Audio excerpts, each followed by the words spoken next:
संख्याओं से संबंधित एक बहुत ही इम्पोर्टेंट क्वेश्चन है दोस्तों। यदि दो संख्याओं के योग को उन संख्याओं से अलग अलग गुणा की जाए तो गुणनफल क्रमशः 247 तथा 114 आता है। तदनुसार उन संख्याओं का योगफल कितना होगा।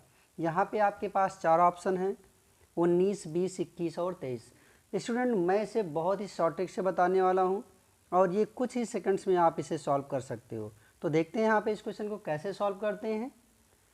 क्या लिखा हुआ, यदि दो संख्याओं के योग को, तो यहाँ पे जैसे आपने ये सपोज कर लिया कि दो संख्या आपके पास ए और बी है।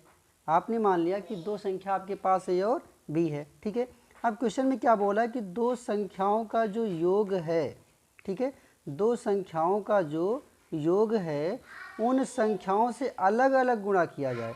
तो जैसे ये दो संख्याएं थी ए और बी, तो इन दोनों का योगफल ए प्लस बी हो गया। फिर इन्हें अलग अलग संख्याओं से गुणा किया जाए। जैसे एक बार इसे ए से गुणा कर दिया जाए, ठीक है, और एक बार क्या किया जाए, इसी ए प्लस बी को बी से गुणा कर दिया जाए, ठीक है। बात समझ में आ रही है।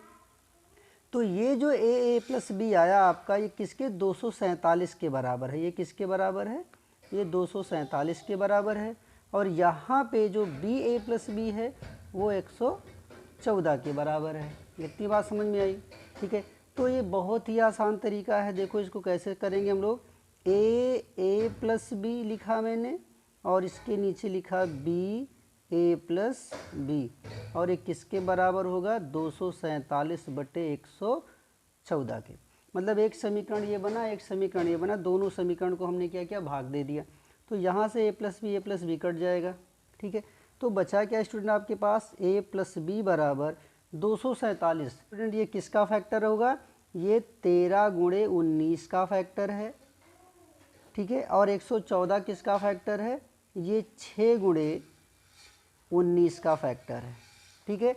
247 का जो गुणनखंड होगा स्टूडेंट तो क्या होगा, 13 गुणे 19। 13 को 19 से गुणा करेंगे तो 247 मिलेगा, और ऐसे ही 6 को 19 से गुणा करेंगे तो क्या आएगा, 114 आएगा। अब यहाँ पे देखो 19 बराबर है आपका, ठीक है। तो ए की वैल्यू आपको क्या मिल रही है, 13 मिल रही है, और बी की वैल्यू क्या मिल रही है, 6 मिल रही है। फिर क्या बोला, उन संख्याओं का योगफल करना है।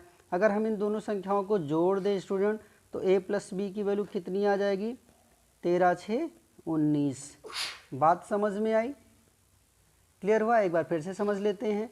क्या लिखा था कि यदि दो संख्याओं के योग को उन संख्याओं से अलग अलग गुणा किया जाए तो दो बी, फिर क्या करना था, इनका योग।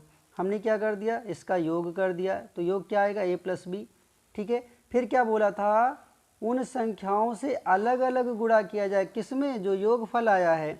तो ये जो योगफल आया था उसको हमने एक बार ए से गुणा कर दिया और एक बार बी से गुणा कर दिया। तो ए से गुणा करने पे 247 है और बी से गुणा करने पे 114 है। तो इसमें दोनों चीज़ें देखो आपको क्या कॉमन दिख रही हैं, दोनों में आपको ए प्लस बी कॉमन दिख रहा होगा। तो जो चीज़ कॉमन दिख रही है उसको अगर हम लोग इस तरह से अंश बटे हर के रूप में लिखें तो ये अंश बटे हर, ये भी अंश बटे हर हो जाएगा। तो ए प्लस बी आपका बराबर है, कट जाएगा। तो ए बटे बी बराबर कितना आ गया, 247/114। 247 का गुणनखंड 13 गुणे 19, 114 का 6 गुणे 19। 19 से 19 यहाँ पे कट जाएगा। तो ए की वैल्यू 13 और बी की वैल्यू 6 आ गई। तो ए प्लस बी का कितना आ जाएगा, 19 आ जाएगा, ठीक है स्टूडेंट। तो इस टाइप का कोई भी सवाल आता है तो अब आपको इतना भी करने की ज़रूरत नहीं है। सिर्फ क्या करना है, आपको ए अपॉन बी कर देना है। ये आपका ए अपॉन बी कर देना है। जो कॉमन फैक्टर होगा कट जाएगा, जो आएगा वो ए और बी की वैल्यू आ जाएगी, ठीक है। दोनों को ऐड कर देंगे तो आपका आंसर आ जाएगा, ठीक है स्टूडेंट।